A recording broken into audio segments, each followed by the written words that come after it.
Hello! I know. Oh, I see what you did there. You see what I did? Hey, Griffin. Hey, David. How are we doing? I think I'm doing great. A little loopy. I'm a little loopy. I thought there was a gas leak in my apartment, and I came here feeling pretty lightheaded, and I just got an email from my landlord telling me that it was just welding that was happening, making a terrible odor. So I'm still feeling loopy, but now I'm relieved. Important information.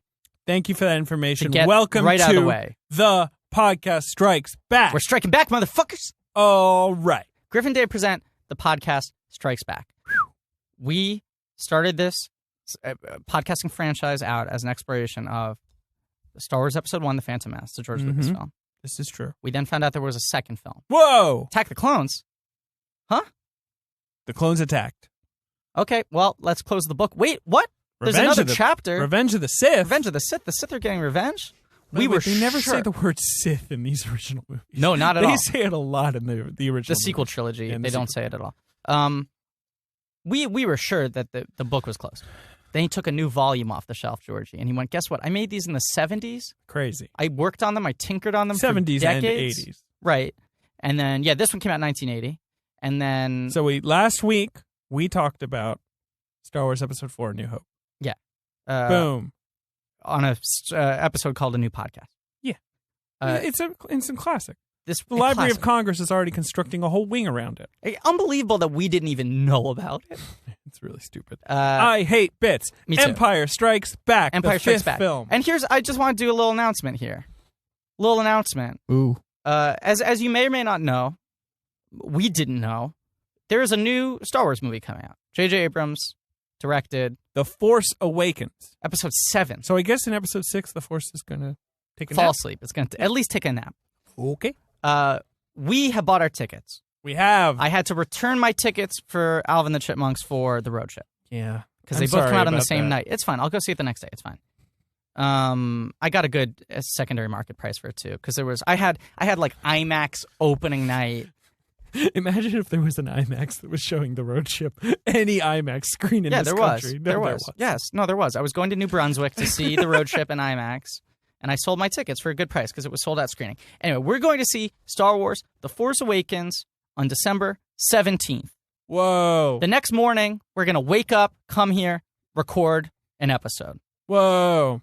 Now, we want to get that episode out to you folks. We don't want it sitting on a shelf because there's going to be some hot takes, hot and fresh takes. I'm wiping off the sweat of the hot take. So what does that mean? That means that with the schedule we have right now, to make sure that we watch these movies properly, cover them properly, and then get out advance, the Episode 7 in time. Guess what? It's a pre-Christmas miracle. It's a twofer. You got 2 episodes coming down the pike this week. Wow. So right now, this is your normal Monday episode. And then coming later this week, at a day of the week we have not decided yet. Yeah, at some point. You will get... Probably like a Thursday. Return of the podcast. Wednesday or a Thursday, right, Benny? Let's say Thursday. So check that feed. You're going to have today, if you're listening to this right off the presses, the podcast strikes back. Later in the week, return of the podcast. And then the following Monday on our normal day, the podcast awakens. Might be a Christmas special in there, too. Why am I saying might? Why play coy? There's going to be a Christmas special. The podcast holiday special is going to happen. And then we're never going to talk about Star Wars ever again. Now, if you asked me 2 weeks ago, I would have gone good riddance. Don't need to talk about these movies ever again. Holy shit. Little did we know. This movie's crazy. David, this movie is really good, right? Is amazing. Here's the weird thing about it. Yeah. George Lucas didn't make it. Okay, now this is huge. This movie is called Star Wars Episode 5, The Empire Strikes Back. It's Cool directed title. by a motherfucker called Irvin Kershner. Director of Spies. The director of RoboCop 2. I mean, here's the thing. I love RoboCop. RoboCop is probably my favorite sci-fi movie of all time. It's probably my 4th favorite movie ever. RoboCop's the best. It's the best. It's not my favorite sci-fi movie of all time. That's crazy. But it is awesome. The only reason I put it lower is whether or not, it's hard sci-fi or whatever. But RoboCop, there are 3 movies in history I like more than RoboCop. Wait, what are they? Yeah. Toy Story 2. You're so weird. Rushmore. And Robert Altman's Brewster McCloud. You're so fucking weird. Yeah, I'm a weirdo. Go on. Not necessarily in that order, but that's those 4 films, along with Sidney Lumet's The Wiz, probably comprise my top 5 favorite movies of all time. Interesting. RoboCop is my number 2 film of 1987. What's number 1? Broadcast News. Get the fuck out of here. I love Broadcast News too. That's maybe 15 on my list, on my all-timer list. Yeah. Anyway, RoboCop 2, I hate. I have never been able to watch RoboCop 2 is dog shit. all the way through. It's garbage. So if you said to me, oh, guess what? The director of Never Say Never Again and RoboCop 2 is going to do a Star Wars movie. Oh, so I loved RoboCop, and then he took RoboCop and turned it into that. I finally liked a Star Wars movie. The director of The Flim Flam Man and The Return of a Man Called Horse. You give me These are films that he made. a real Star Wars movie for once, and you're going to tell me that you're going to hand that movie retroactively to the guy who directed RoboCop 2. You're going to hand him retroactively a Star Wars movie, Episode 5, after the first one that worked. I would say, go take a hike, suck a lemon, sit on it. Here's the premise of Return of a Man Called Horse, which came out in 1976, 1 year before Star Wars.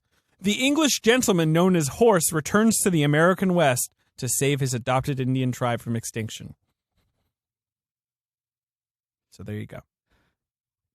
This is an interesting... That's the movie he made before. No, he made Eyes of Laura Mars, which is actually really good. Oh, that movie's good. I didn't know he directed that. Back. Oh, really? Yeah. It's his best non-Empire Strikes Back movie. Well, that's the important point here. Is fucking Kirsch...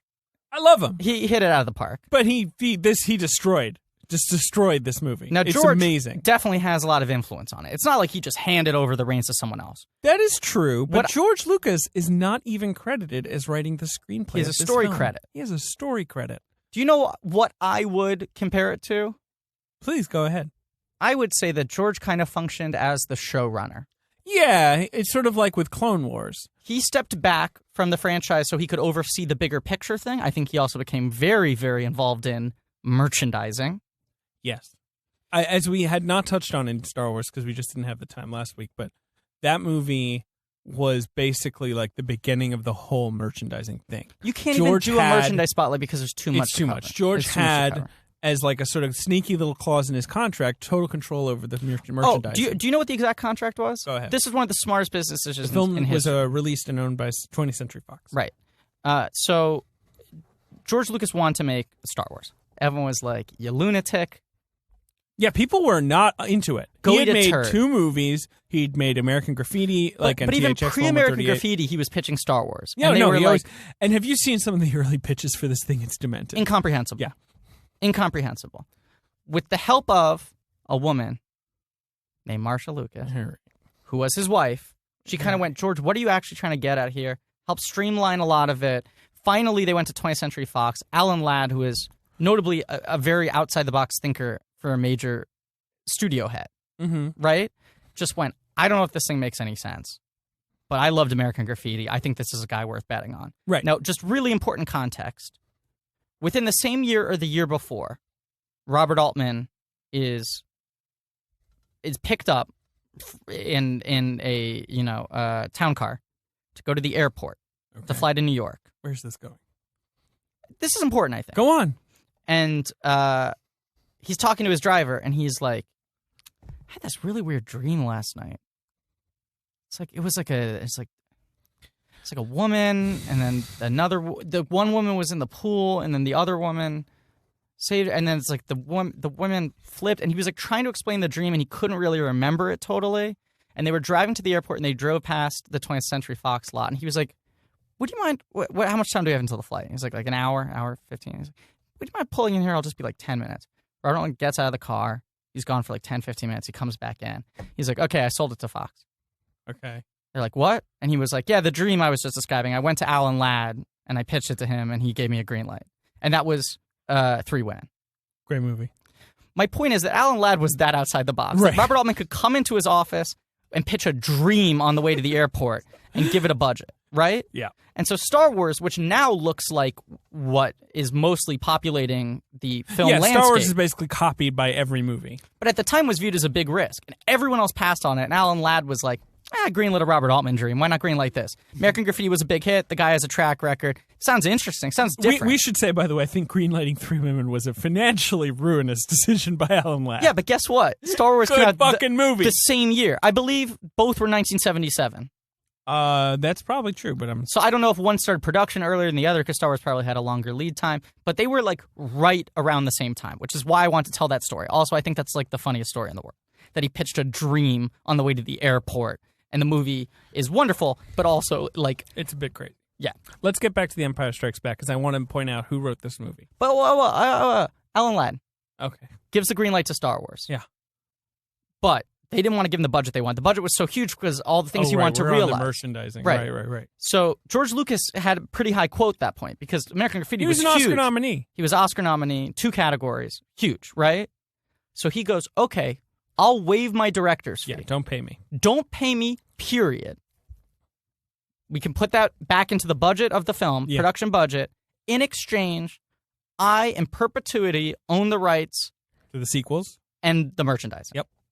Pretty good.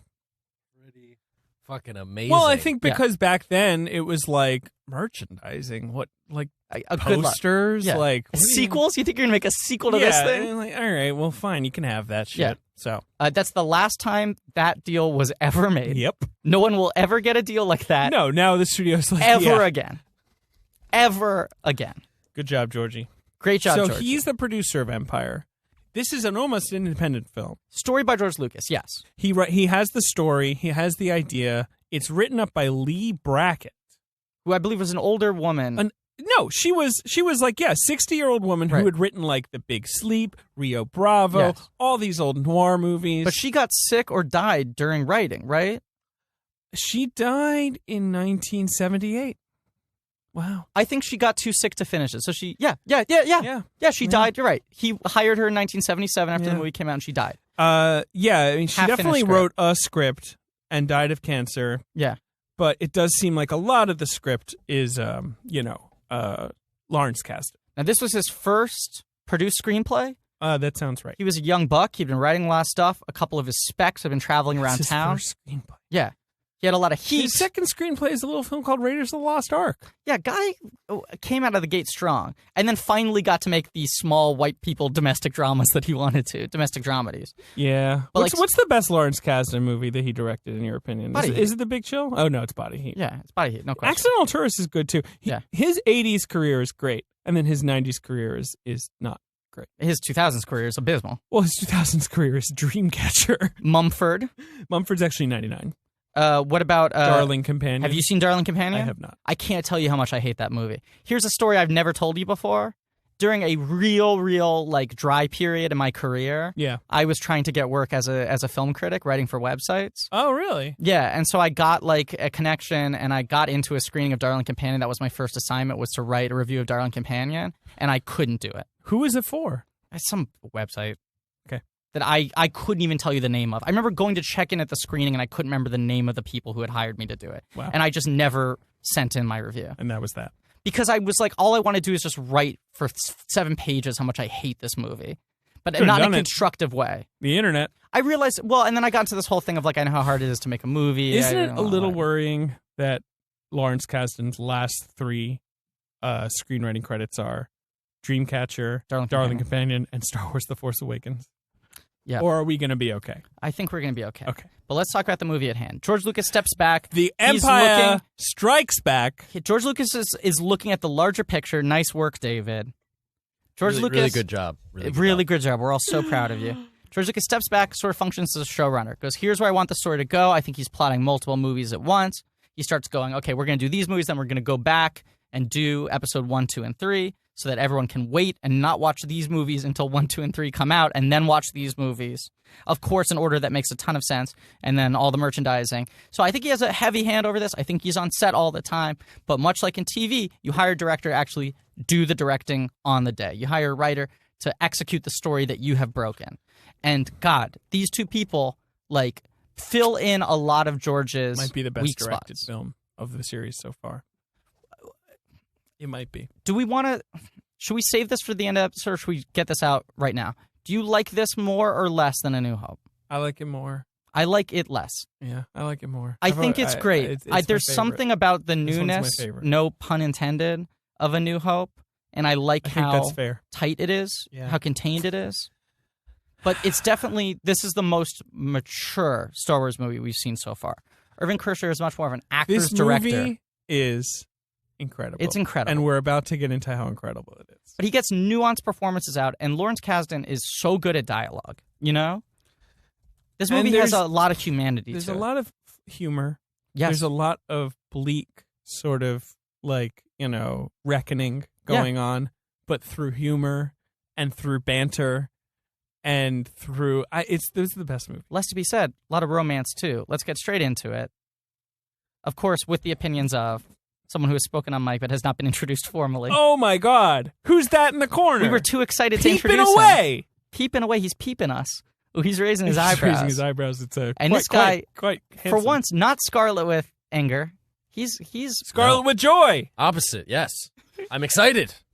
Perdue Ben. a.k.a. Ben Deucer. a.k.a. The Haas. a.k.a. The Poet Laureate. a.k.a. Hello Fennel. a.k.a. The Peeper. a.k.a. Birthday Benny. AKA. Obi-Wan old Ben Kenobi. Producer Ben Kenobi. It's Ben Hosley, motherfuckers. There he is. Hey, guys. The producer of this podcast. That's right.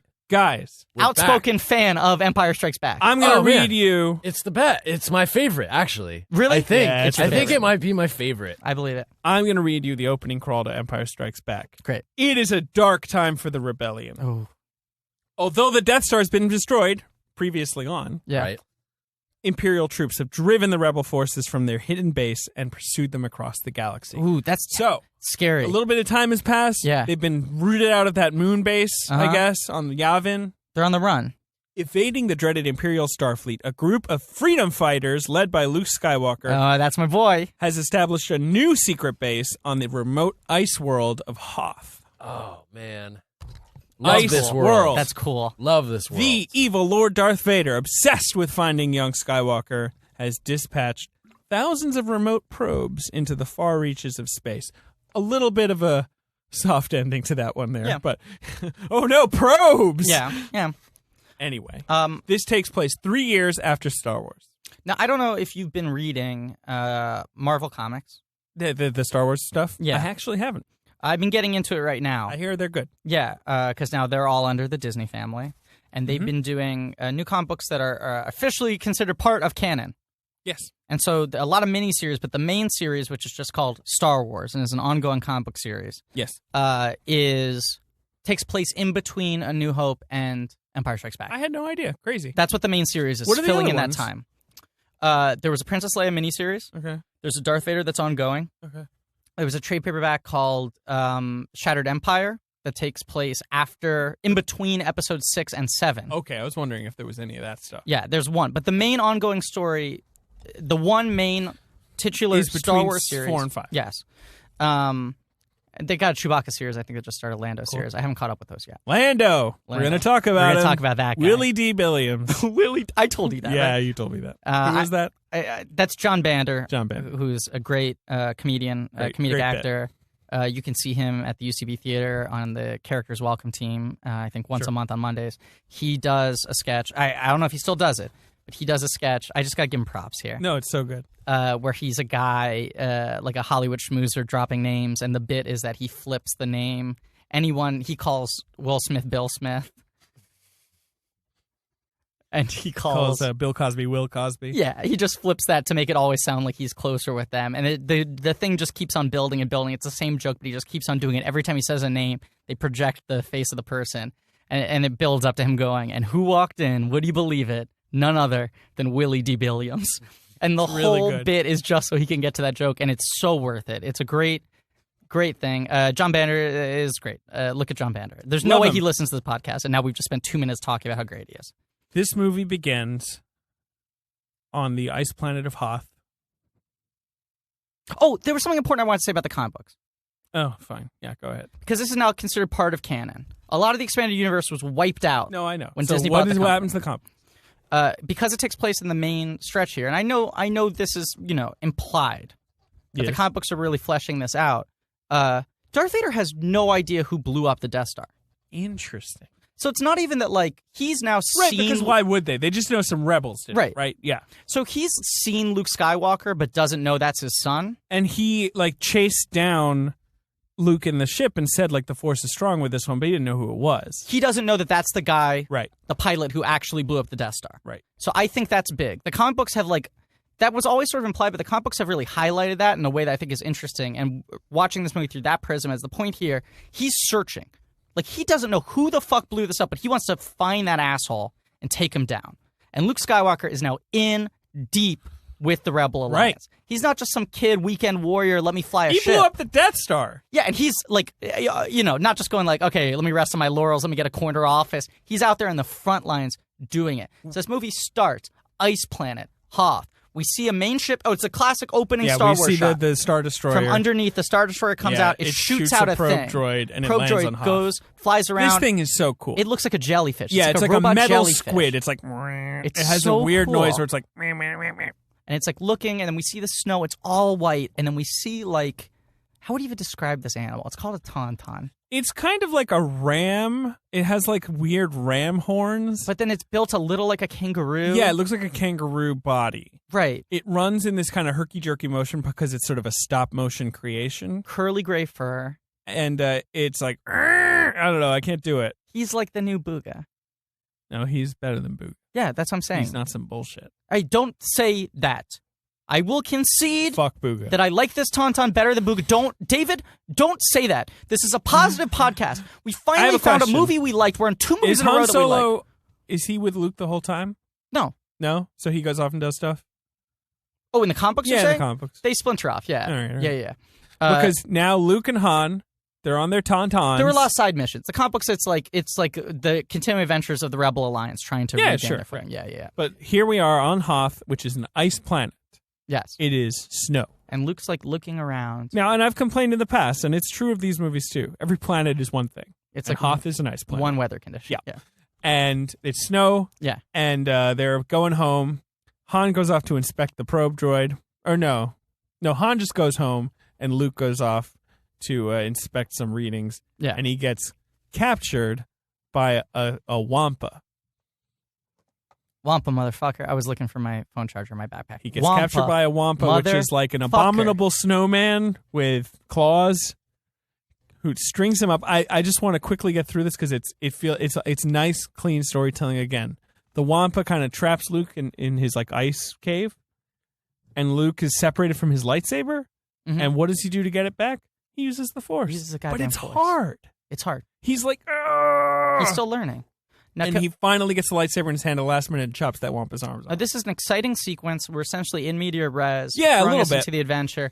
But I just think, for larger context, it's important to note one of the reasons this sequence happened this early, was constructed the way it was, in between the release of... Oh, Luke. Yeah, Mark Hamill got in like a car accident. Mark Hamill got in a really bad car accident. Fucked up his face. Motorcycle accident, I think. But this has been much disputed over the years. Because I feel like there's these rumors like his face got ripped off. It was like majorly reconstructed. No. Mark Hamill's always been like, no, it wasn't that bad. It wasn't that bad, but clearly his face looks different. His face different. is a little different. His nose, and especially his upper lip, looks like it has been reconstructed. He's got a bit of a fuller face. Yeah, and I think this movie was made right after. Yeah. Like, so the surgery was still sort of like, if not healing, like settling. Yeah. Can I say something about Harrison Ford in this movie? He's even more handsome. He's just more handsome. He's such He's a liquid handsome guy. sex. This is a year before Raiders, maybe 2 years before. Yeah, Raiders is 82? 81? I think Raiders is 81. I think 81. this is the year before. Yeah. It's 81. Yeah. So he's just a fucking god. He's This guy's the best. great. This is, I mean, maybe my favorite movie character of all time. Yeah. He's so cool. He's the best. He has so many cool moments early on where he wants to ride out and get Luke. Mm-hmm. And it's dark, and everyone at the Rebel base is like, it's dark, you can't go out there. More like Darth Vader. No, thank you. Dark. And he's like, I'll see you in hell. Yeah. He's like, if you go out there, you'll die. And he's like, well, then I'll see you in hell. And he goes and he gets Luke, and he rescues him, and he shoves him inside of a tauntaun. Well, I just want to put out, so the Wampa... That's what he does. Yes, that's what he does, and he's great at it. He's so good at it. And they steal that move in The Revenant, by the way. Ugh. Except, it's like a horse, right? yeah, except it's doo-doo, and it's got no Han Solo in it. Fuck that movie. Wampa strikes Luke's face in a way that, like, really affects the areas of the surgery. No, because I like that they incorporated it into the story. Okay. I do, okay? You know what he would have done in the original Phantom Menace movies? He would have like just CGI'd a whole face onto his face. Exactly. Instead. But like the Luke we met in the last Star Wars movie. He was a baby. And now he's a man. Right. And they could just pretend, oh, this is the same face this guy had. It's only like 10% different. But instead they made it a damage that he incurs in the line of battle. They show us that. So the rest of the movie, we see a face that's like, this guy's seen shit. Like, he's scarred now, you know? Also, he gets shoved inside of a tauntaun. Yes. It's pretty weird. Yeah. And also, he has a vision, like a death vision, of Obi-Wan saying, you need to go to the Dagobah system and train with Yoda. Right. Oh, yeah. They're huge. And we're like, oh, Yoda. I don't know if I want to see Yoda. Because he's heard the voice before, but now he's seeing it. Almost looks like a little hologram. It's like a ghost. Yeah. It's like a little ghost. And he's like, Yoda, I'm telling you, this is the guy. Go meet up with him. And if I know you, and I know you, Ben, I feel like at that moment you hear that and you go, oh, fuck. Yeah, you're not excited to see Yoda. Yoda's such a bummer. The guy's a bummer. You've been kind of waiting on it because he didn't die. You knew he was going to come back at some point. He went off, I thought maybe as a bad guy. We're getting ahead of ourselves a little bit. But at that moment when they say his name, I go, Kirsch, where are you going with this? And it's a little cute, like how Obi-Wan is like, shows up and he's like, you're going to go to Dagobah, you take a left out of here. Right. You know, it's like a little too specific. Very specific. Yeah. There you will go. And Luke's like, excuse me, I am face down in the snow. Like, I can't take this down right now, Obi-Wan. Now, back on the base, the Hoth base that the rebels have. The fireworks are flying between Leia and Han. Now, here's my question, and this was posed on Twitter recently. Mm-hmm. Someone posed this question on Twitter, which is, when do Han and Leia start having sex with each other in this series? And someone threw out a theory that I thought was very interesting, which is it's already happening, but they're not ready to acknowledge it yet as something that matters, if that makes sense. I hope that's covered in the comic books. I hope they do a mini-series that's all the dirty fucking Star Wars fuck stories that I want. Each other's throats, and it is hot as shit. It's so hot. It's interesting because Leia does, as you say, banter with Han in the first movie, in the New Hope. Right. Yeah. They're bantering. Yeah. She's busting his balls. And he's like, princess. But in this movie, they're like just like eye fucking each other and like in each other's face. Well, and they also have this like screwball comedy banter where it's like, yeah, that can be arranged. I'd rather kiss a Wookiee. When they don't know, before Han rescues Luke, when they don't know where Luke is. She's really worried. She's really worried, but he doesn't realize there's like a red flag yet. And he just comes back to the base and he's like, hey, I'm heading out. You know, rebel life isn't for me. This isn't what I'm about. Plus, Jabba the Hutt still got like a bounty on my head. I got to get away from this. Wait a second. What? Yeah, well, he says that, and she's like, okay, goodbye, Captain Solo. Right. And he's like, what? That's my point. Why aren't you throwing yourself at my feet? Yeah. He goes, that's all you're going to say? Well, why don't you beg me to stay, you know? It's so good. So he wants to leave, but then they see that there is an Imperial attack going on, and so then General Reekin goes like, no, we're not letting any ships fly out. You got to stay here, So Han. we've got this, it's like, there's this little like detour with Luke. He gets brought back, and then the probe droid, jellyfish droid, finds the base. Yeah. I love this. Yeah. We cut up to the Star Destroyer. Oh, right. That's when, I'm sorry, yes, I got it out of order. It's hysterically funny. We should talk about it. Yeah. There's this whole subplot in this movie about Vader as like the world's worst boss, and these like poor like functionaries on the Star Destroyer. Like Ozzel. Yeah, who have to deal with this homicidal maniac who they're just like, I'm sorry, we accidentally did this thing and like the ship's kind of going to take a little while. And he's like, you're dead. You're the new admiral. Will not stop force choking people. And what I love about this scene is Ozzel is like, I think it's Ozzel is like getting this readout of the sort of generator, the shield generator. Yeah. He's like, it's Hoth. There's nothing there. And Vader's just like, looks at it for 1 second. He's like, that's it. We're going there. Imagine if this was your boss. But I mean, think about it though. Like in a certain way, yes, it's like a hostile work environment, right? Yeah. Okay. But in another way, it's kind of exciting because like a lot of upward mobility. Oh, it's constant turnover. Your superiors could get killed at any moment. You could get promoted like 17 steps up the ladder. There's a weird story with this guy, Captain Piet or whatever, who is the one who discovers Hoth, sort of inadvertently. And we watch in this movie him rise through the ranks. Yes. He doesn't die. Yeah. He's like, and it is this weird little tale of like life in the Empire. Yeah. Like, yeah, you kind of got to just make sure you don't die, and maybe you're going to be in charge of a Star Destroyer. What are you getting there? Sorry, my phone, say airplane mode, so all right. battery. It's really exciting. So anyway, there's like Luke recovers quickly due to awesome robots. Yeah, and he's in like a space bath. Yeah. It's Meanwhile, pretty like cool. who's here on the base? We still got R2. We still got Chewbacca. We got C-3PO. C-3PO. You got someone to say? Something to Well, say? no, I mean, There's Wedge, although we don't see him, but he's in this like they have these like snow speeder ships. Yeah. I really am just excited about this fight sequence. Oh, throughout it's so this. good. Cool. I think this is maybe the best fight sequence. I'd agree. And this is like the first 40 minutes of the movie are on Yeah, it's Hoth. real cool. It's so great Yeah. to start there. It's true. He And started with a Yeah. big action. He's doubling. It didn't happen off screen. New and you're Hope like, oh, remember opens that with like a war? little skirmish, But how between Smith's clear ship and this one. are This the is, stakes? oh man, The stakes are, it's a siege. this is your secret base. They're coming. They're invading. You have to gotta protect go. yourself. No, you got to go. And so, God, the vehicles they have, They have these walkers. they They're look so cool. They look like puppy dogs, like giant robot puppy dogs. They're like four-legged. Do you remember how in like Attack of the Clones, every ship is like shooting 14 missiles Yeah. every second and looks so stupid? Too much noise. And you don't know what the Too fuck much is business. going on. You can't follow. Yeah, the walker is so cool. It's just going, Boom, boom.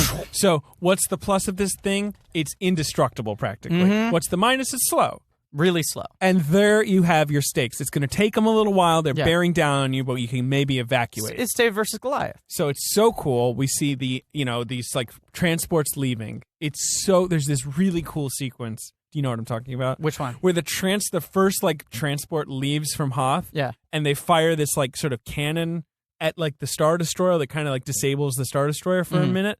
And you just cut back to the Rebel base, and you hear over the PA like the first transport is away. Yeah. And everyone goes like, "Way!" Like everyone like raises their arms. Yeah. Just for a second. Yeah. Irvin Kershner is the best director. It's the best. This movie is the greatest movie Can I ever say made. something else? This movie is so beautifully shot.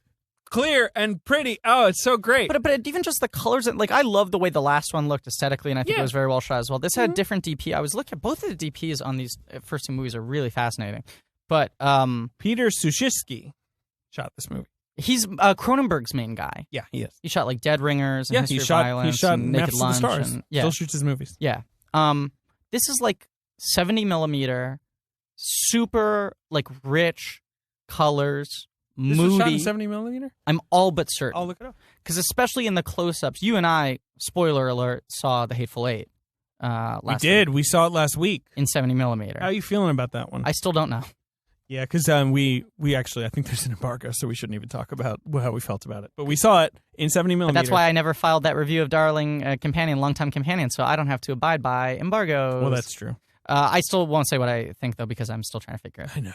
out. Which you should not infer to mean positive or negative. Right. It's a lot of movie, and I probably But need yes, to see the it first again. wave of release included 126 70 millimeter prints, Thank you. but most of the movie was released in 35 But I believe it was shot in No, 70 yeah, millimeter. Sure, of course. Had to be. There are close-ups in The Hateful Eight where you're like, oh shit, that's why 70 millimeter Yeah. rules. Oh, great! We can have this incredible deep focus shot of two characters on opposite sides of a fucking room. Yeah, but also just those close-ups, and it's like you're getting so much more performance because you're seeing all the muscles in their face in such rich detail, and all the wrinkles in their skin, and all these things. And so you can get these like micro expressions. It really feels like you're picking up on micro expressions that you can't get Okay, in what's your 35 point? even. This movie just looks It's great. fucking gorgeous. I can't I get wanna over watch it how right well now. shot it is. I do too. I watched it this morning. I want I to want to watch watch it it right again now. right now. How do they end up taking down these? Now, here's a big question: do you think it's an AT-AT or an AT-AT? AT-AT. I agree. Anyone who thinks the opposite is dumb. Yeah, It's, no, it's an AT-AT. it's hyphen. I mean, it's an acronym. Some people call them AT-ATs, and they're wrong No. Yeah. No, thank you. because, spoiler alert: in the next movie, there's a thing called an ATT. ATSD. Oh, right. But they're in this movie too. The chicken walkers. ATTE, I think, is in Revenge of the Sith, maybe. Oh, anyway, yeah. the point is, if you believe that this thing is called the AT-AT, then you have to also believe that the other thing is called the AT-T, and the AT-ST. Right, yes, that's what I was thinking of. That's an Attack of the Clones, is the ATT. Yeah, one of those stupid chips that sucks. Yeah, dumb. This Dumb. movie rules. This movie rules. What the Luke Hoth battle realizes- rules. So cool. What Love can you it. do? You can fucking tie their shoelaces together. I know. Now it's a little cute. It's cute enough. It's a little cute because Cute they're in enough these to snow fuck. speeders. They're called Rogue Squadron. Uh-huh. Now in the original movie, if you remember, they're red. Yes. Red 2, red 4. Yeah. You know, in the original script, they're blue. Did Oh. you know that? weird. They changed to red for some reason. No. Hey, could we talk about these wide shots with the models? Yes. Because I feel like this is a good example of throughout these films where, like, fuck CGI. I love that. I love those shots. And They're so effective. They look great. This is the 70s. You're shooting on white, which is really hard. Yes. To make that look good with models. Yes, sir. And to remove all the wires and stuff. And bright light, like they're not in shadows. It's like this is looks fantastic. Unbelievable. The AT-ATs look so cool. So cool. The speeders are great. I love the design of them. They got those weird kind of exhaust vents at the back. Yeah.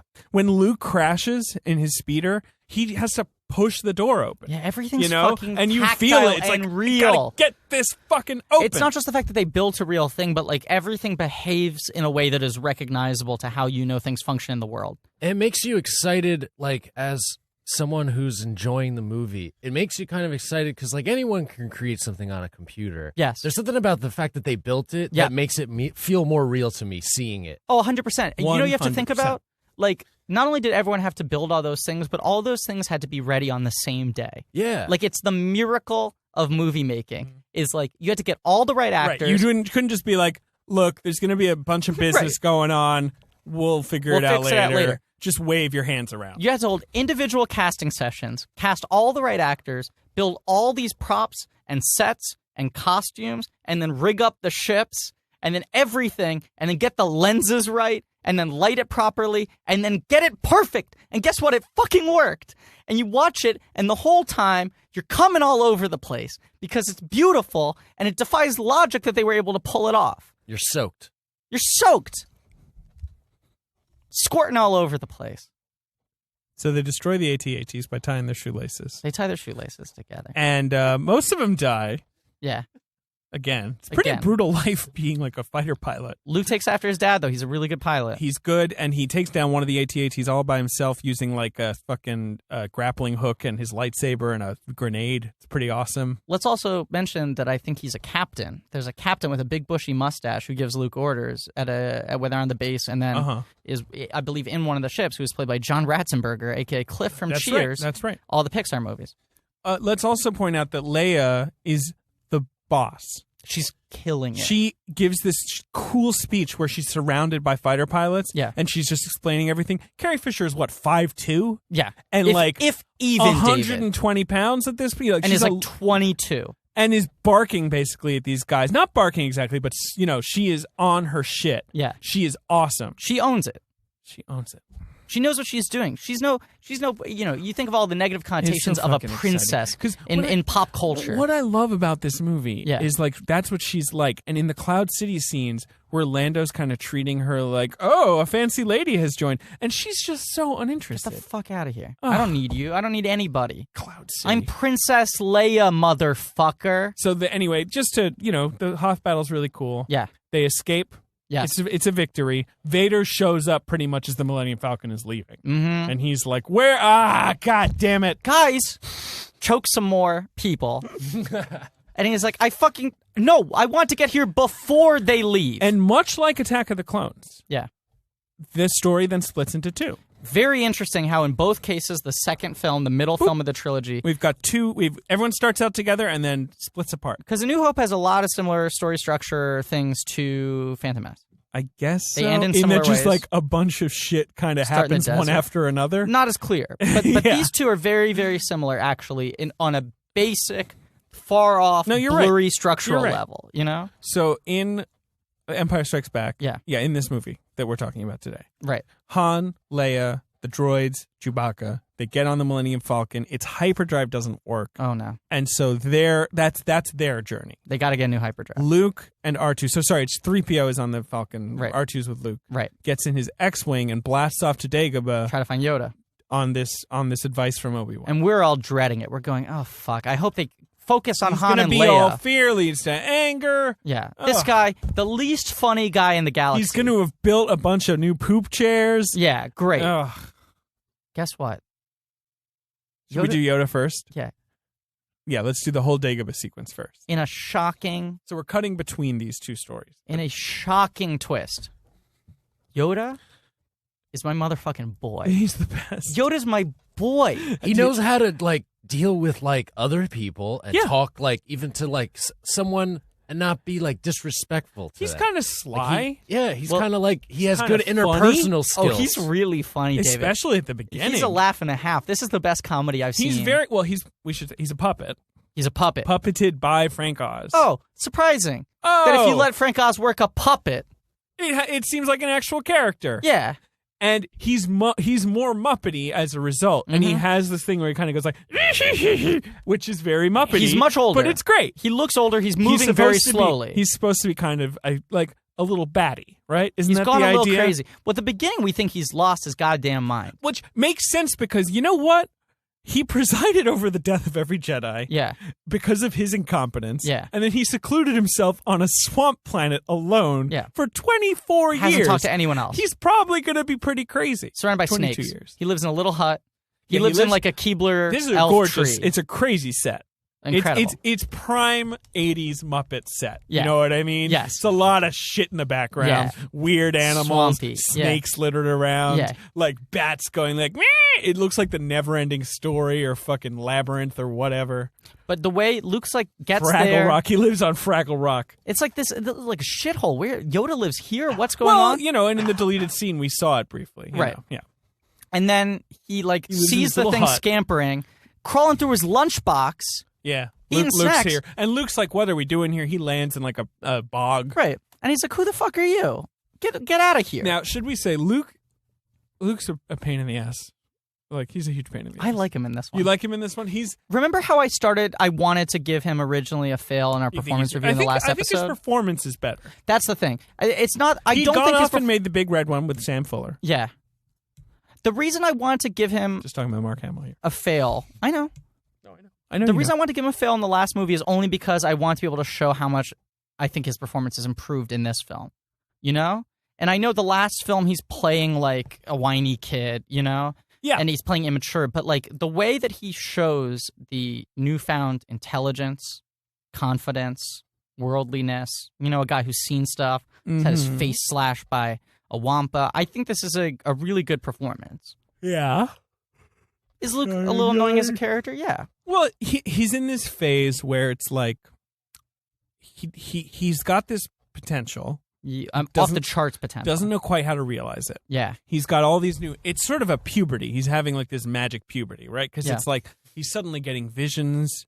He's like kind of able to levitate things and like use it, and jump around. But it's like, you know, there's sort of this extended montage basically of Yoda sort of training him, and Luke is like okay at everything, and he's really frustrated all the time. Yes. He just wants to go. He wants to get Darth Vader. He wants to fucking be a Jedi. But we're missing the biggest point here. When Luke lands at Dagobah and goes, "Hey, do you know how to help me find Yoda?" Yoda's like, yeah, I know Yoda.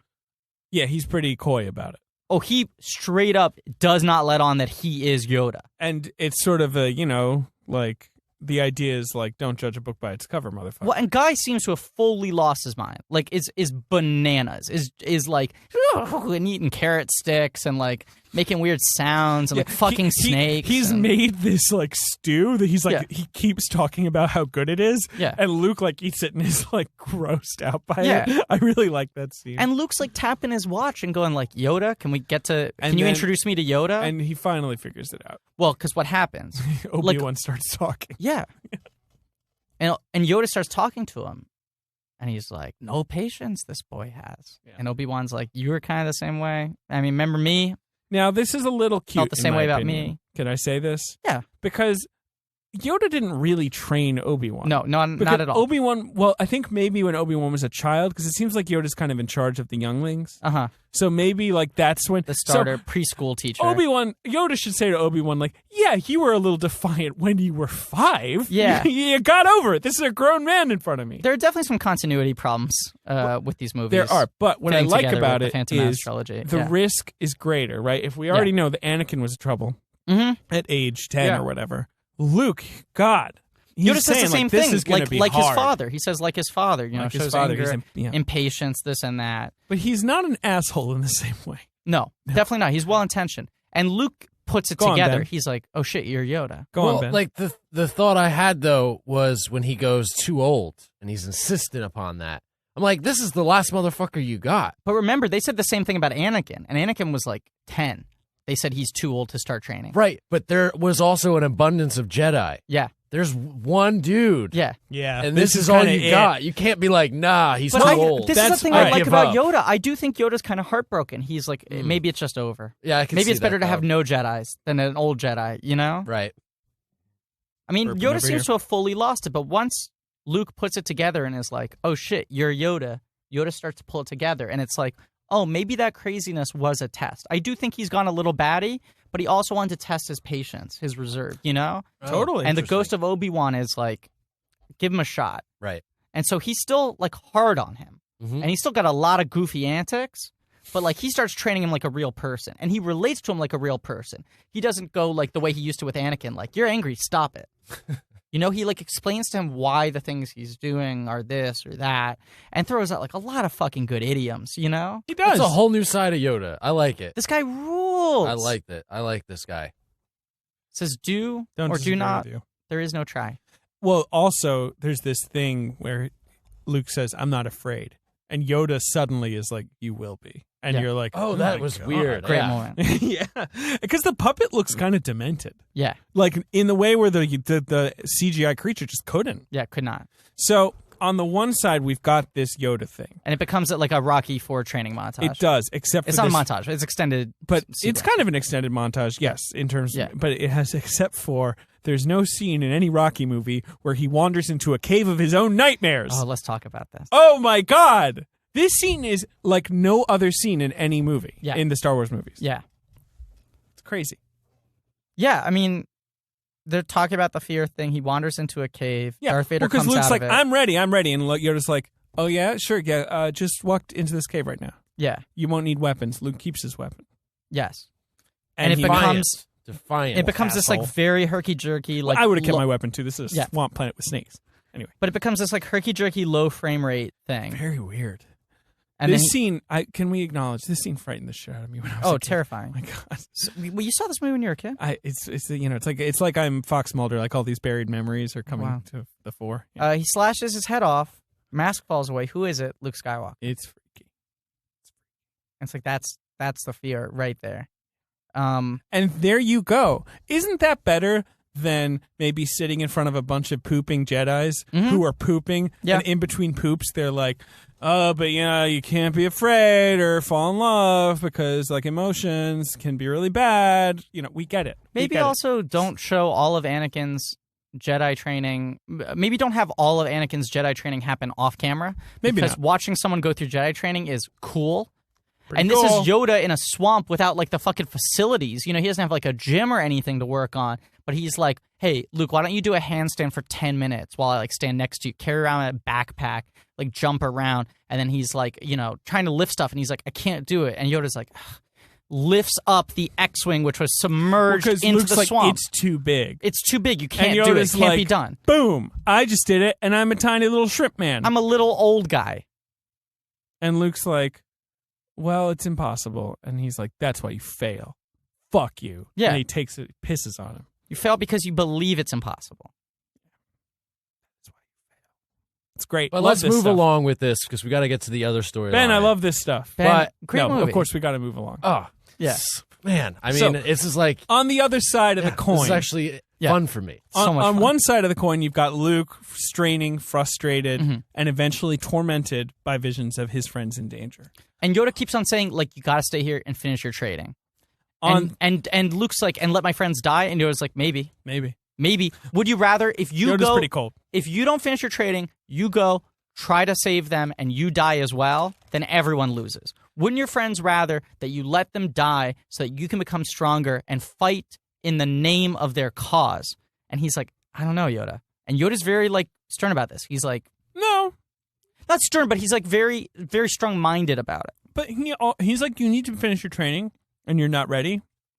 But he gets like, he's not like saying like, I He's don't know not what's saying going to happen don't to let your your friends. don't, He's like, yeah. I don't know. The future's tough to tell. Maybe they're going to be in hurt, maybe not. They're definitely in pain. Back on the Millennium Falcon. It's just the hottest. It's shit just cool in the world. shit happens. It's just Han and Leia, Just cool adventures. just bantering. They're making out. 3PO is and banging around hilariously. So funny. He's so funny in this movie. Remember when he wasn't funny for 1 millisecond in the first 3 movies? Yeah. Just as evidence, we're gonna cut to a quick clip. Ben is obsessed with this Ben's clip. got this clip he's going to cut to. He's going to find it later and cut in. Right Oh now. man, I love this stuff.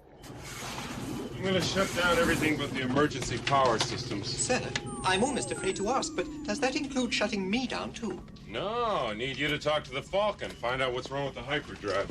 Sir, it's quite possible this asteroid is not entirely stable. Not entirely stable. Oh, I'm glad you're here to tell us these things. Chewie, take the professor in the back and plug him into the hyperdrive. Sometimes I just don't understand human behavior. After all, I'm only trying to do my job. And that was the clip. So That was the funny. clip, Ben. He's a Great funny, very funny character in these movies. He's this great foil. Yeah.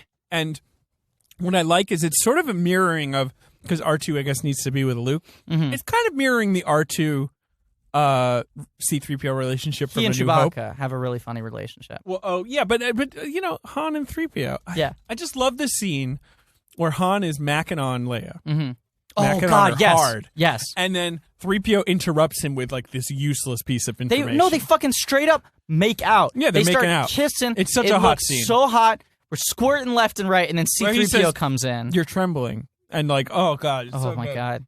I want someone to talk to me like that. Me too. That's all I want in life. Someone to call me out on my constant tremble. Go on. They call me the Oh, trembler. and 3PO interrupts him. Yeah. Really excited. And Han's like, thank you. And, like, totally. And 3PO's Thank like, oh, you're you. welcome. Yeah. It's really great. It's funny. It's good banter. Isn't it good, Ben? It's really They go into a cave. They go into there are these an bats. asteroid field. Yeah. And into a cave. And Yeah. there's these Minox, these weird bats. Cool. And it turns out they've been swallowed by, like, a space slug. Like a giant space slug. They That's weren't in awesome. a cave. They were in a space slug. They get out just in time. Now, She goes, I'll the say- cave is closing in. He goes, that's no cave. Yeah. And it's teeth. I'm a little annoyed because Leia is a little bit of a ditz in these scenes because she's, like, shrieking about the bats and she's Yeah. like, the cave is closing. And it's like, it's very obviously a mouth, Leia. Come on. But nonetheless, it's great in general. I love the idea of the space slug. The shot of the Millennium Falcon, like, slipping through the teeth. It's so cool. Very cool. Very cool. Okay, so now So eventually, they're trying to evade the Empire. Yeah. They can't fix their hyperdrive. They end up on Cloud City. they get a message from his friend. Well, No, they're friend's just too strong to scanning work. for signals. Oh, right. And he's like, Bespin, Cloud City, Lando, my old friend Lando. And it's like, we'll can you go trust see him? And it's like, I can trust him as far as I throw him. He's a scoundrel like me, but I'll say this. He won the Millennium Falcon from him in a Right. game of chance. And he also goes, probably a game of chance cubes. Where are the chance cubes? Where are the chance That's cubes? the one problem. One big complaint. Where the fuck are the chance cubes? Where the fuck are them chance cubes, George? Or There should have Irvin. been a whole scene of chance cube throwing. Sorry, Hey. I'm yelling. hey, Good flashback sequence. Are you yelling at me because my levels were so loud? yes. Okay, sorry. Ben doesn't want to have more work to do later. The key thing he says is like, she's like, do you think you'll be safe there? And he's like, He doesn't like the Empire. no one hates the Empire more than Lando. Hates it. Okay, so we get to Cloud City. Oh, Lando Calrissian is played by Billy Dee Williams. Willie D. Williams. At the height of, like, now, people have complained. He is wearing, like, a purple space cape, and he looks like a freaking He pimp. looks like a space pimp. But it's awesome. I don't care. I think he looks great. I don't care either. And he's, like, got this, like, beautiful mustache. And he's just, like, purring at Leia. He's just like, oh, welcome, Bespin. This is my Cloud City. Check it out. Can I throw out one complaint? He's about kind of like Mystery from the pickup artist. this movie might have He's not. He's great. I love him. this movie might have too much top shelf man meat. We have some fine ass cuts of man meat in this movie. Who's the third? Mark Hamill is, I think, a good looking guy. He's got good Yeah, arms. he looks good so fucked up definition in this movie. one. Yeah, no, sorry. I like the battle damage on. The first one he was like a pretty boy, and this one now he's got like a little rough No, around the edges. I think Piet's your number 3 here. But Darth Vader's got fucking. You could slice a steak on we those haven't cheekbones. even mentioned. Oh, there's that scene Oh yeah, you see where the mask. Darth Vader apparently yeah. lives in like a little cube. He lives in like a chest nest. cube. He's got like a robot nest. I thought and- of it as like a lung because he probably Yeah, can then, I think it's like an breathe, iron lung. like, he can more take normal off in his there. helmet in But there. it's like a capsule. It's like an orb that like comes up, and he like sits in it all the time. And one guy interrupts him when he's I think breathing. it's Ozzel interrupts him, and that you see hit the back of his head all scarred, Pasty white. very white, and like there's this weird sense that like, oh, I'm intruding. You Yeah. know, like even the audience Yes. feels this where Yes. it's like, oh, this is personal. he's vulnerable. It's Yeah. weird. Yeah. He shouldn't be vulnerable. Yeah. And he's telling him the Emperor is calling. Yeah. And Vader's like, fucking, let's get out of the asteroid field. We're going to get a good signal for the Emperor. He is in the Emperor's palm. Yeah. The Emperor calls him. It's old Ian McDermott, Yep. as we remember him. Yep. And he's like, hey, have you felt this Luke Skywalker thing going on? What's that? Right? Who's that dude? He calls him Luke Skywalker too. Yeah. Yeah. What's going on, buddy? And That guy who has the same last name as you? And Darth Vader's like, he could be a powerful ally if he was turned. Yeah. Right? That's kind of all that happens. They talk about the great disturbance in the Force. Yeah. It's a little, like you say, it's a little weird because it's like, well, we know who this is. Yeah. But whatever. Yeah, George, we've seen 5 of these movies now. They get to Cloud City. Lando greets them with open arms. Guy looks good. I want to take a mustache ride. He does a little joke with Han where he pretends to be mad. But then he's like, you're all right. Yeah, he's definitely like laying some like smack on Leia. Some mac, rather. He's laying some mac. Did not age well, though. I like that. I mean, it's like, it's part of his character. Oh, the way he macs But the on way Leia. he goes about it, it's a little... Sure. He's a little skeevy. creepy. He's creepy. It's not the He's a best creeper. vibe to it, but that's okay. But I We'll think look past. it's also supposed to establish there's this like slight dread where you're like, what's this guy's deal? Is he You're just trying to like right. kidnap Leia? You Like- can't get a read on him. And he's like showing them around Cloud And he's City. like, I hate It's the all about, Empire, I hate but, the Empire. This is a great place. And Solo's like, well, you're doing great for yourself. And the whole time I think we're just like, the other shoe's about to drop here, right? Right. C-3PO goes into a corridor because he like sees another droid or something. Oh, that's right. He like And goes he into a gets, hallway. like, And then he blown like he's up. like, what's going on here? And then you just hear the door close and like loud sounds. Chewbacca's looking for C-3PO. He like can't find him. Chewbacca's the only one who gives a shit about C-3PO. They have a weird friendship developing. They do. They do. Actually, I like them a lot because then, of course, 3PO is recovered as just like bits. Right. And Chewbacca kind of just carries them around Puts on him in his a back. backpack. It's kind of great. Yeah.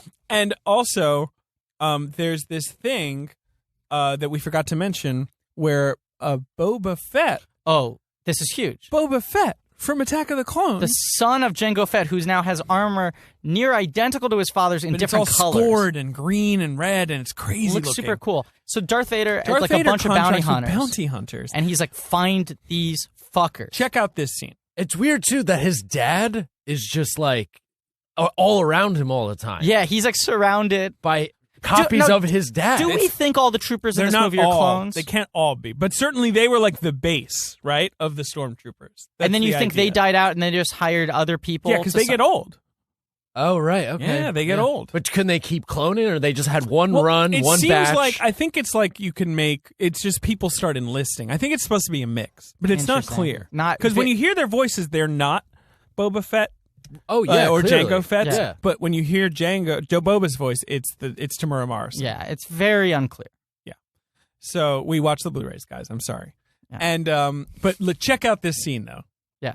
Where you're on the Empire on the Super Star Destroyer. There's like a massive Star Destroyer Yeah. now. And this one guy is like, ugh, bounty hunters, gross. And like the Empire has just been white guys until now. Now there are like 8 crazy looking people. A lizard in a yellow jumpsuit. There's like a guy who just looks like a bunch of blasters that have been tied together, Yeah, like a he's weird like a robot. human gun. There's one dude. They're kind of like Ben's Jedi creation. There's a fat dude Yeah, 'cause with a they're bunch good. of like paper towels around his head. Yeah, for Dengar. Is named that Dengar. There's like a bug dude named Zuckus. They are the coolest, They're the best. but only one of them. Like Vader's going around being like blah blah blah, and then he goes up to Boba Fett and he says, "No disintegrations." And Boba Fett's like, "As you wish." And you're like, "Whoa, this guy must be so crazy that Darth Vader has to be like, take it down a notch." But I mean, he watched his dad be murdered in front of him. Jesus Christ! But weird to like. Sorry, I just love that scene. It does feel weird to make that character, the bounty hunter, be the grown-up version of Boba Fett because it feels like it in no way otherwise ties into the little boy Boba Fett. You know, it's like totally. There's So no unnecessary. narrative gain from that being the same person. Like, why not make it a new character? Absolutely. But nonetheless, he's pretty cool, and we've seen him. He's tracking Yeah. Han. That's why I mentioned ship this. is He's been awesome. tracking. He's got this awesome ship. It's called the Slave One. Oh. So anyway, on Cloud City, you know, Hey, Or is it the slave 2? Yeah, anyway. I think it's slave 1. Slave Okay, 1. yeah. They get the reveal, right? They That's get what we're getting rumbled to. where it's Yeah. so cool. Where Lando's like, yeah. Anyway, I think everything's going to be great for me because I just made this new deal. And Han Solo's like, oh yeah. And then they open the door and Vader's there, and he's like, I'll take your gun. Right. He blocks his laser fire with his hand, And Lando was like, yeah, the Sitting deal at I that made table? was. and he's Ah. like, please join us for dinner. And So the, cool. the door shuts. And Lando's like, the deal I made was Empire's not going to fuck with me if I give you guys, to them. It's Solo. It's Han Solo wants is Solo. being given up. And technically, he's being given up to Boba Fett for Jabba the Hutt. Yes. And he's just being tortured in the meantime to sort of lure Luke. Get the information out. Yeah. And so there's this. It's kind of complicated, but it's all very simply delivered. Where Han's going to get frozen in carbonite as this like test for Luke, Yes. who's then going to be presented to the Emperor, I guess, Yeah. in carbonite. It's a way to like incapacitate someone but not kill them, but also make them to a trophy. Yeah, and so And they keep on saying like, we don't know if the process is going to work. it's If he's going to be able to dangerous. survive. You don't it. know if he's going to And survive. if he it. dies, whatever. Then we still got a cool trophy. Yeah, right. And then he'll compensate Boba for Yeah. fucking up Jabba's plan. Yeah. But it's like a pure So- cast of like. As the movie is reaching its conclusion, Yeah. as Luke is coming back, Yeah. He's leaving. Yeah. We should say he leaves Dagobah and Yoda. Obi-Wan says that boy's our last hope. And Yeah. Yoda says there's another, which Well, we know. surprise, I don't surprise, we understand why already they're know being that, so but vague. whatever. Why are they being around the We bush? know that. And also, we forgot the biggest thing. Early in the movie, when Han is playing with like Leia, and he's like, you like me so much. She's like, maybe you don't know anything about women. And she fucking makes out with straight up Luke. It's smooches gross. Luke. And there's the kiss moment. And Luke's like, all right. He like puts his hands yeah, behind he his like back. puts behind his back like he's Mark Harmon in summer school. Yeah. He puts on a Hawaiian shirt and sunglasses, and he cracks open a Shout out brew. to Chase Mitchell. We got another Mark Harmon in summer school. We did. I reference. did that for Chase. Hi, Chase. But there's also the moment where they're like swinging across the divide, and like there's a moment at the end of A New Hope where she gets she the trophy like, and they pecks him sort on of the like cheek. wink at each No, other. I know. It's weird. It's weird how much he keeps on hammering this because all of us in watching this movie know that they're brother and sister. I hate bits. Anyway, what were we Weird. saying? So, but then, come on. There's the best scene in the film, apart from the bounty hunter scene, is the carbonite scene. Yeah. Like, Yeah, I'm obsessed with it. they designed this room that is like the best lit room in the history of cinema. And he's got this is the coolest set These ever. little creatures, the Ugnaughts, who are like the mechanics working the machine. And And they have like smocks on. It's and kind of like this is gloves, post yeah. Alien, and Yeah. Alien comes out between the A New Hope and Empire Alien comes out Strikes Back. 78. Yeah. Yeah, right, yeah. and like there is that weird sort of industrial feeling to it that's a little more like alien-y, Yeah. and it's all orange and blue lights. Is Alien 78 or 79? I think it's 79. Alien comes out in 1970. Okay. So, and Han's getting frozen. It's so messed up. Oh, and the best exchange. Well, this is what I'm leading up to, man. Yeah. So Han Leia is like there, finally is like, I love you. and Han just goes, I know. Oh, it's so good. Which they came up with on set. And the music swells. It's this beautiful John Williams theme where it's like, da, na, He gets na, like na, lowered na, down, and then they like freeze him, and he goes like, na, "Ugh." na, na, na. This movie's better than A New Hope. I like A New Hope more. Well, I'm not saying this as any insult to this film.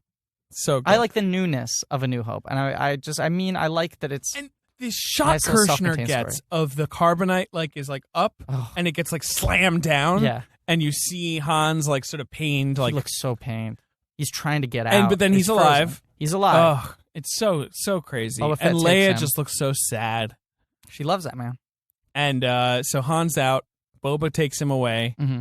Leia and Chewbacca are like being to be kept prisoner, maybe, but then Vader's like, no, I'm going to take them too. Right. Lando's really mad. He wakes up his robot butler, Yeah. Lobot, who's the Lobot. best, Who's the best? and they escape on the Millennium Falcon after a bunch of sort of like He's like, let me take the hostages, and then once he's leading them down the hall, has his guys come and shoot at the troopers. yeah, and like a bunch of chaos It happens. turns and out they eventually- Lando, because like they yell at Lando when he reveals. Oh, that they're he's very turned mad on at him. Chewbacca tries to strangle Yeah, and he's him. like, "Fuck you, Lando! Like we trusted you." And you see it in his eyes that he was like, "Maybe for once I have to stop thinking just about myself and care about others." Which is what happened to Han. And look what happened to Han. He gained a heart. You know, Han was the same way. He was hard. Then he got frozen in carbonite. Well, yeah, but I think So Lando. it's kind of a 50-50. Yeah, Lando was like, but in the words of Tom Hanks in Bridge of Spies, it doesn't matter. You know what you did. It's about, can you go to sleep at night with a clear conscience? No, of course. You know? Yeah. And so Lando immediately Or just flips back. masterpiece. What'd I say? Oh, No, I'm no. disagreeing with Okay, it's a masterpiece. My third favorite movie of the year.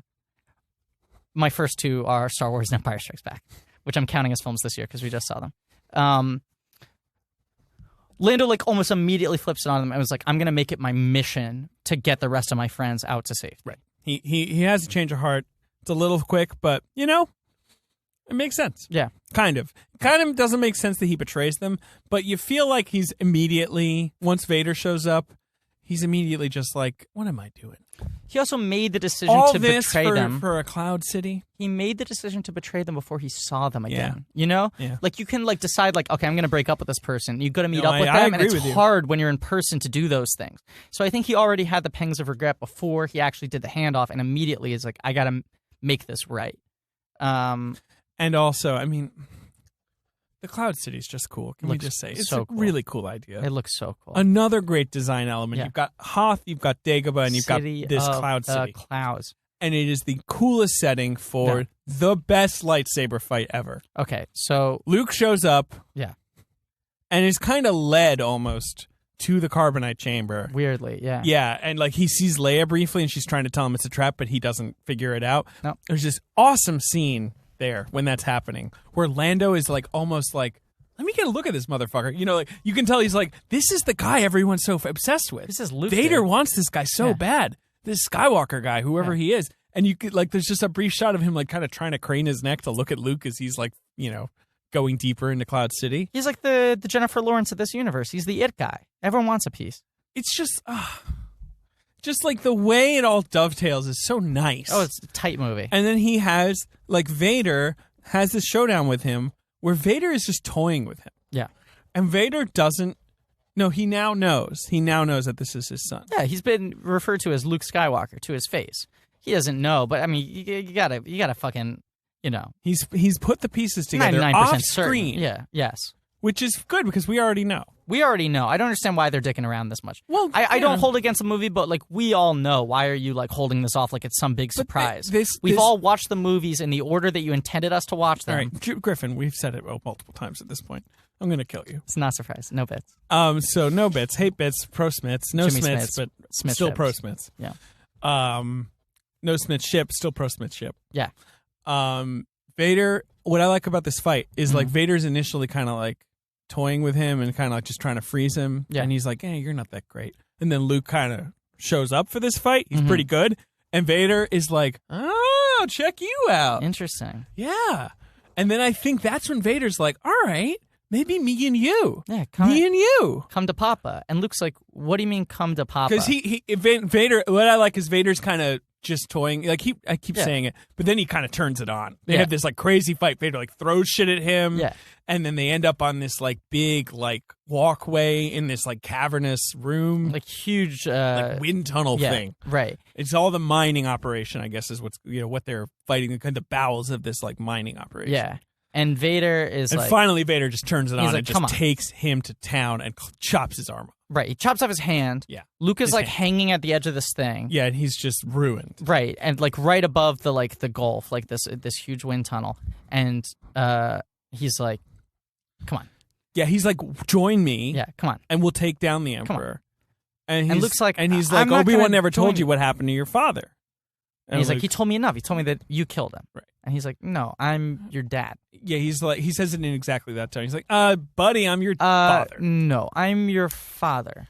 And Luke, I think this is why they save it, because the reveal's pretty crucial to Luke's like emotional arc. Yeah, just not to us, this the is audience rock at all. bottom. Yes. And he's just like, how can this be true? But he kind of knows, right? Like I think he kind of knew deep down. And Vader says it. He says, like, look in your heart, you know it to be true.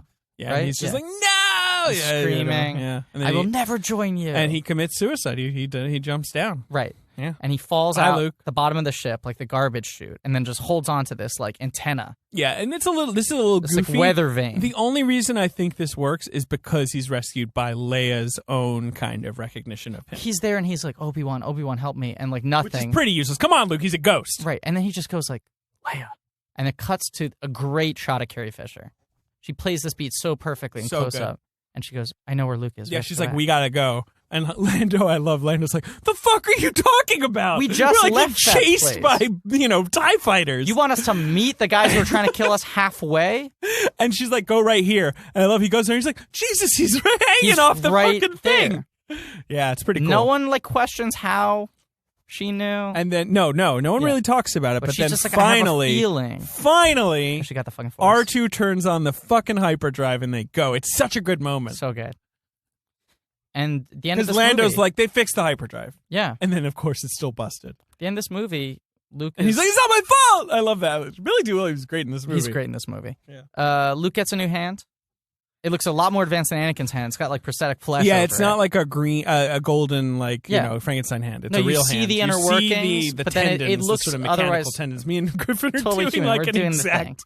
Ben's just watching us like We're both, like- tickle imaginary balls. We're fondling balls. Yeah. That's what it looks like. But they give him a new hand, and like the last moment of this film is like Lando and Chewbacca go Chewie. off on the Millennium Falcon to try to rescue Han, and Luke and Leia and C-3PO and R2-D2 stand on like this medical ship. right, but like the space balcony. Yeah, they're watching this sort huge of window. like these like fleets of rebels sort of leaving, Yeah, looking out at a galaxy. and they look to each other and they don't know what the future holds anymore. Yeah, it's a weird ending. It's like it's not a downer, but it's like it's kind of bleak because it's just like there's no sense of. It's a little bleak. It's a real cliffhanger. It's a little unsatisfying as a cliffhanger, I would say, where it's like, okay, threads are dangling. yeah, That's the only hit on the movie. but it's an interesting downer. I mean, you call the movie The Empire Strikes Back.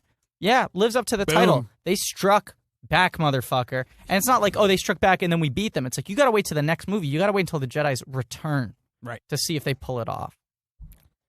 Great movie. 5 stars. Would watch again. Yeah. All right, you want to do a quick performance review? Oh, shit. Yes, let's so do quick. it. I've been holding in a poop this entire time, so we got to do this really quick. All right, Mark Hamill, Plus. Yeah, Yes. hardcore. Harrison Ford, Thumbs up. Number one of all time. MVP. Yeah. Carrie Fisher, Thumbs up. Yeah, Hamill's our most improved. Ford's our MVP. Fisher's great. Billy D.